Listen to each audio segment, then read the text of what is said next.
Wesh YouTube, comment vas-tu? Je te retrouve aujourd'hui pour une vidéo vraiment d'une originalité folle, tu ne t'y attends pas, tu vas tomber de ta chaise. Oui, on va faire un update lecture comme d'hab et on va commencer tout de suite. On va parler aujourd'hui du 8e sortilège des annales du disque monde, de Just Kids, de Malboire, de Magic Charlie, le tome numéro 2, bienvenue à Saint-Fouettard, et du deuxième tome aussi, de la Maison des Jeux de Claire North qui s'appelle Le Voleur, et on commence sans plus tarder. Le 8e sortilège des annales du disque monde de Terry Pratchett qui est ici édité chez Pocket. Il est traduit par Patrick Couton et c'est la suite directe du premier que j'avais lu qui était la 8e couleur, puisque c'est le deuxième tome, si je dis pas de bêtises, du cycle des mages et que c'est la suite directe avec le premier, donc jusque là dans l'ordre ça va, je suis pas trop du père. On continue à suivre du coup dans ce tome-ci les aventures de Rincevent, ce mage qui est pas vraiment doué disons pour la magie et qui est accompagné, on sait pas, c'est l'un et l'autre, de Fleur qui lui est un touriste un peu naïf, complètement perché, plutôt attachant, honnêtement, et on continue à suivre les aventures de ces deux pépères. Bref, on y aborde un peu plus dans ce tome-ci l'univers en général. On commence à voir une toile de fond qui se dessine de manière un petit peu plus nette. Alors vraiment un tout petit peu parce qu'il y a je sais pas combien de tomes et que je n'en ai lu que 2. Donc on est vraiment dans un échantillon quand même très réduit de ce que sont les annales du disque monde. Pour autant, c'est toujours aussi plaisant. Vraiment, j'ai pris beaucoup de plaisir dans ce deuxième tome. C'est cocasse, c'est comique. Personnellement, l'humour, il fonctionne sur moi en général. Il y a des moments où je suis en mode, bon, ça me fait pas rire. Mais dans l'idée, l'humour, il fonctionne. Je trouve que c'est une caricature très efficace de fantasy. C'est une très bonne caricature aussi des personnages, de la manière dont ils sont mis en place. Vraiment, je trouve que tous les personnages sont géniaux. J'ai un petit coup de cœur pour la mort. Par contre, point négatif, la mise en page dans cette édition est atroce. Genre vraiment, je sais pas si tu vas voir, mais les marges, c'est comment? Ça commence tout en haut de la page, ça finit tout en bas. En plus de ça, il n'y a pas de chapitre. Ce qui est quelque chose qui, moi, me perturbe énormément dans une lecture. Je ne peux pas m'arrêter de lire si je n'ai pas lu la fin d'un chapitre. Enfin, je ne m'arrête que en chapitre. Et du coup, quand il n'y a pas de chapitre, je suis un peu du père. C'est comme si, pour moi, il me manquait des virgules. Tu vois, je ne sais pas où reprendre ma respiration. Et du coup, moi, ça fait que je ne peux pas avancer vite, puisque le texte est dense, il se passe plein de choses. Il y a des blagues, il se passe des événements, il y a des machins, il y a des trucs. Et donc, au bout d'un moment, moi, j'ai besoin de pause. Parce que c'est trop dense, du coup, pour moi, sur plein de points. Pour autant, je te le dis, c'est une très bonne lecture, je passe un très bon moment. Il me semble qu'ensuite j'ai la 8e fille, si je dis pas de bêtises, on va entamer le cycle des sorcières. J'ai screen dans mon téléphone les tableaux avec, tu sais, quel cycle de quel tome, par où faut commencer, bref. Et j'ai hâte, quoi qu'il arrive, de lire la suite. C'est un très bon deuxième tome et c'est toujours très plaisant. Peut-être que ça va me lasser au bout d'un moment. Pour l'instant, ce n'est pas le cas. Voilà. Ensuite, je te parle d'un texte que je n'ai jamais vu passer sur YouTube, alors que honnêtement, je pense que c'est une proposition qui est vraiment intéressante et qui pourrait plaire, j'ai l'impression, à pas mal de gens. Ce texte, c'est Malboire, il est écrit par Camille Le Boulanger, il est édité chez La Talente et je l'ai acheté dans une librairie d'occasion parce que la couverture m'a grave... Je sais pas, elle m'a parlé. J'ai pas lu le résumé dans le magasin, j'ai juste lu vraiment le dernier petit paragraphe qui nous dit que faire route avec Zizar, c'est entreprendre la quête d'un monde qui se fonde sur une quête de mots. C'est découvrir que géographie physique et géographie psychique se répondent. C'est entendre la leçon d'une fable écologique qui se conjugue pour le lecteur au futur antérieur. J'ai acheté, je me suis plongée dedans sans rien savoir de ce qu'était cette histoire et ça a été, comme je te dis, très intéressant. C'est assez difficile, je trouve, de résumer ce texte. Je vais tenter de te proposer quelques bribes de ce que lui nous propose. Waouh! C'est un roman post-apocalyptique, une fable écologique. Comme il est dit dans cette partie du résumé, c'est absolument juste pour décrire ce qu'est ce texte. C'est une fable dans laquelle se mêlent boue, toxicité, absence d'eau, et dans tout ça, une envie irrésistible et dévorante de comprendre, une envie irrésistible de sauver le monde et un besoin de vivre. Cette envie, elle prend vie en Zizar, qui est un jeune homme qui sort de cette boue, de cette marée dévorante qu'on nomme la Malboire. On ne sait pas grand-chose sur celle-ci, on sait qu'elle a remplacé quasiment toute l'eau, qu'elle est extrêmement toxique et que les gens qui s'y perdent ne reviennent pas, ou du moins plus sous une forme humaine. Et Zizer a de la chance parce qu'il retrouve son humanité. Il est tiré de cette boue par Arsène, un vieux monsieur qui vit tout seul en fait sur les berges de cette Malboire, et qui va l'aider à prendre ses marques, à reconstruire une identité et en fait à renaître tout simplement. Puis il y aura d'autres rencontres, mais vraiment j'ai pas envie de t'en dire trop. Je vais juste te dire que c'est un roman, oui, écologique, post-apocalyptique. C'est un roman aussi d'amour, d'aventure, de voyage, de rencontres des autres, de rencontres de soi, et puis de tentatives de rencontres d'un passé qui semble pas mal oublié. Il y a énormément de choses dans le style et dans la mise en place en fait des événements que j'ai trouvé vraiment très intéressantes. J'ai beaucoup aimé tout le début, toute la mise en place du propos. Puis pour être honnête, j'ai un peu lâché, je me suis un peu perdue dans le milieu, je comprenais pas vraiment où ça nous menait, et je comprends d'ailleurs toujours pas vraiment toute une partie qui est pour moi pas utile. Enfin, j'ai pas compris ce que ça faisait là. De toute façon, c'est un texte relativement court, on est sur 250 pages, ça se lit extrêmement vite. J'ai très vite raccroché à la fin, que j'ai trouvé là aussi plutôt pertinente. Voilà, comme je te dis, je suis assez mitigée dans l'ensemble sur ce texte. Je trouve qu'il y a encore une fois d'excellentes idées.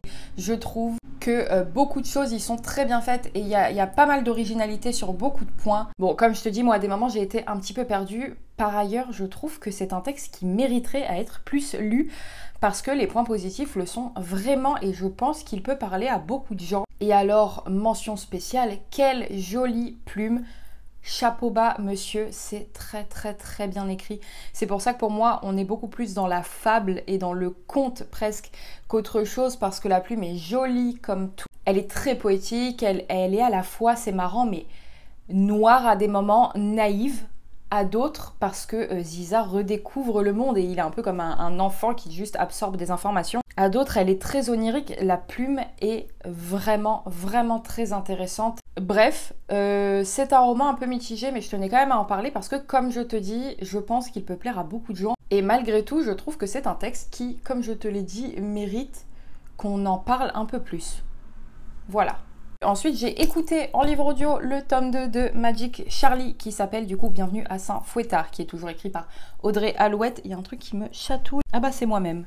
Qui est toujours édité chez Gallimard Jeunesse, et que moi du coup j'ai écouté un livre audio comme je te l'ai dit, et qui par conséquent est lu par Guillaume Marquet. C'est un tome 2 là aussi, donc je ne vais pas t'en dire énormément de choses, du moins quant à l'intrigue de ce tome-ci.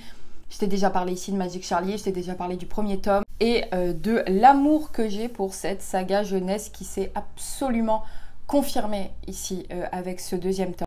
Un roman jeunesse, on fait la rencontre de Charlie, qui est un jeune adolescent et qui se rend compte qu'en fait, il se pourrait bien qu'il soit magicien, qu'il ait en fait des capacités magiques qu'il tiendrait en héritage de sa grand-mère et de sa mère. Pour autant, sa mère semble avoir tout oublié. Et c'est en allant sur les traces de cet héritage familial et en tentant en fait de comprendre ce qui est arrivé et ce qui continue d'arriver à sa grand-mère que Charlie va découvrir énormément de choses, tout un univers absolument fou, toute une trame familiale en plus de ça, très intéressante et très touchante. Et avec ses compagnons.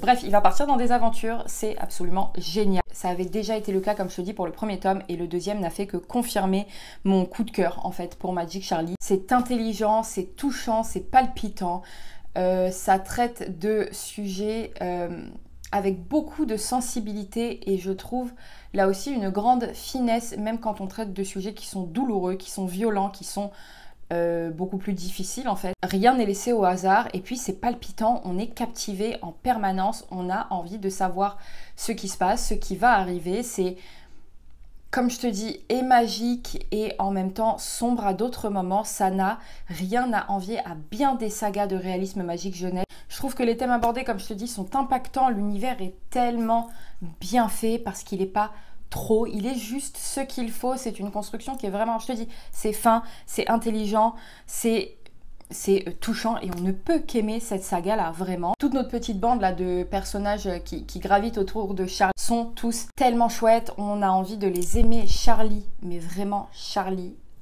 j'adore. À 14 ans, faut voir comment j'aurais crush sur lui. C'est ça qu'on veut voir en fait. C'est un garçon qui est gentil, qui est sensible, qui est intelligent, qui est respectueux, qui est à l'écoute. Oui, C'est un plaisir cette saga, c'est pas lisse du tout, c'est plein de nuances vraiment intéressantes, j'adore. Qu'est-ce que tu veux que je te dise? J'adore Magic Charlie. Pour l'instant, c'est un très joli coup de cœur qui se profile et j'ai très hâte de lire le 3e tome, même si je suis un peu de me dire qu'après ça sera fini. Mais si tu aimes les sagas jeunesse ou du moins si tu as envie parfois de te plonger dans une saga jeunesse, vraiment je te la recommande les yeux fermés. Et en plus en livre audio, je trouve que ça fonctionne extrêmement bien. Donc voilà, toujours un immense plaisir de continuer cette saga. On va parler de la lecture suivante, histoire de faire plaisir à Elisa. J'ai lu ensuite Just Kids de Patti Smith, nul autre que Madame Patti Smith, qui est édité ici chez Folio et qui est traduit par Héloïse Esquier. Just Kids, c'est un format qui est très intéressant. On est mis entre l'autobiographie, entre le témoignage et entre l'hommage. Parce que Patti Smith, elle nous raconte ici beaucoup de choses. Quelques fragments de son enfance, la manière dont le désir de créer naît en fait en elle, par quoi est-ce qu'il est motivé, qui sont les artistes qui lui parlent, les écrivains français, la musique, etc. Et puis la rencontre à 20 ans avec Robert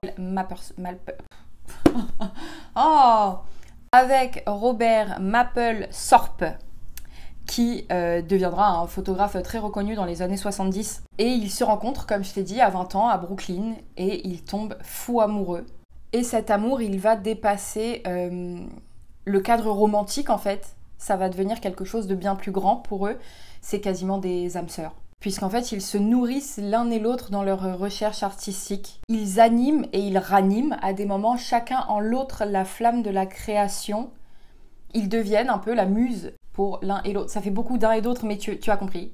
La muse de chacun. Bref. Et ce texte, c'est un hommage à tout ça. C'est une grande partie de la vie de Patti, de leur vie ensemble, de tous ces destins qui se croisent, de tout ce milieu, en fait. Patti Smith est une artiste pour laquelle j'ai énormément de respect et d'affection.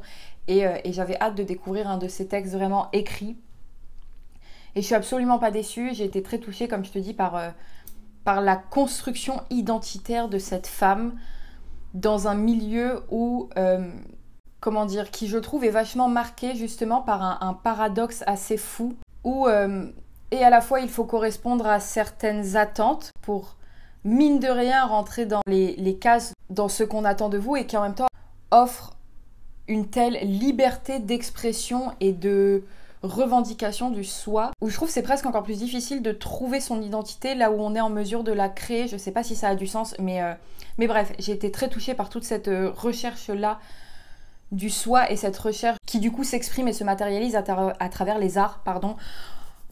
On voit son rapport à la littérature, à l'art en général, à la peinture, à la photographie forcément avec Robert, à l'amour, au corps, à la musique. C'est, comme je te dis, un hommage à leur vie de bohème, à leur galère. Et en même temps, c'est un portrait, je trouve, assez bouleversant de toute cette époque artistique en général. Et comme je te dis, moi, c'est une époque qui me parle beaucoup, que ce soit dans les arts plastiques ou musicalement, en fait, tout simplement. Et c'est ce qui, je pense, m'a aidé à digérer une grosse partie du roman, honnêtement. Le seul point négatif que je pourrais y soulever, c'est, pour moi, le fait qu'il y a quand même pas mal de longueur, de moments où ça va que je prenais plaisir à lire ce que j'étais en train de lire, parce que si honnêtement j'étais peut-être totalement extérieure à tout ça, je sais pas si j'aurais pris autant de plaisir, parce qu'il y a énormément de noms, il y a énormément, et tu sais moi c'est le genre de truc, ça me paume, donc là ça va que 90% des noms je les connais, parce que sinon je pense sincèrement qu'il y a des moments où j'aurais pu un peu décrocher.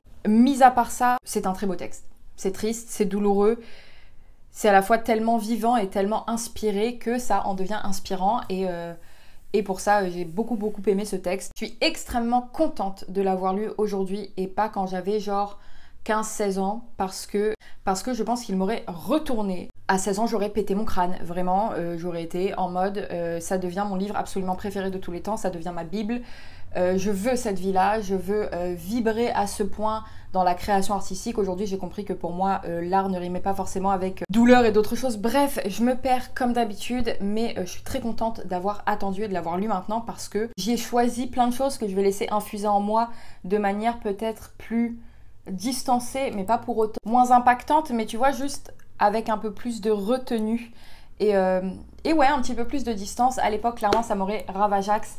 J'aurais pleuré pendant des jours et des jours. Là, j'ai pleuré juste pendant une demi-heure. Ça va, quoi.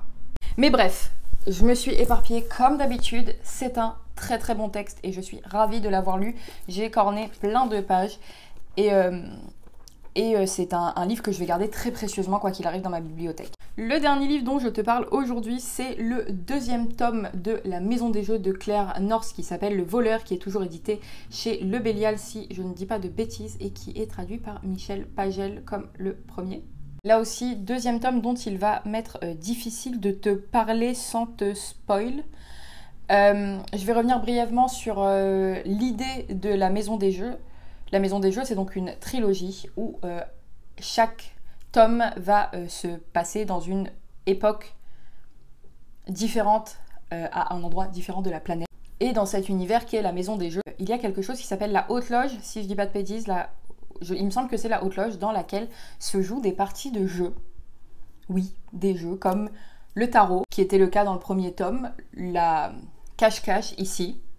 Bref, des jeux de société, des jeux de l'enfance, etc. Sauf que ces jeux ont des portées bien plus grandes et se jouent à une échelle qui dépasse totalement la petite salle de jeu avec son petit plateau. Puisque déjà les participants vont mettre en jeu des choses qui leur sont très importantes, qui peuvent aller de plusieurs années de ta vie à toute ta mémoire par exemple. Et la conclusion de ces parties va avoir une conséquence bien plus impactante que juste une partie de dames classique, puisque se jouent des enjeux politiques, économiques, etc.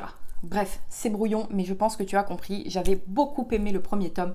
Claire North fait preuve ici d'une très grande intelligence dans l'approche qu'elle met en place. Vraiment, j'ai trouvé ça assez unique en fait, que ce soit dans la plume, que ce soit dans le côté où très vite tu avances malgré toi dans l'histoire. T'es prise en fait au jeu. Et même si tu comprends pas tout, il y a pas mal de zones d'ombre qui n'entachent absolument en rien le plaisir de lecture. Et ce deuxième tome, bien qu'il soit à mon sens un peu moins complexe que le premier et donc un peu moins impressionnant, je dirais, dans la mise en place, a été également un vrai moment de plaisir, d'autant plus qu'on voit un peu d'autres choses se dessiner. On sort un peu du cadre juste de la partie pure qui se joue. C'est extrêmement original, je n'ai jamais lu quelque chose comme ça. Le style est très incisif, très percutant, ça fonctionne extrêmement bien.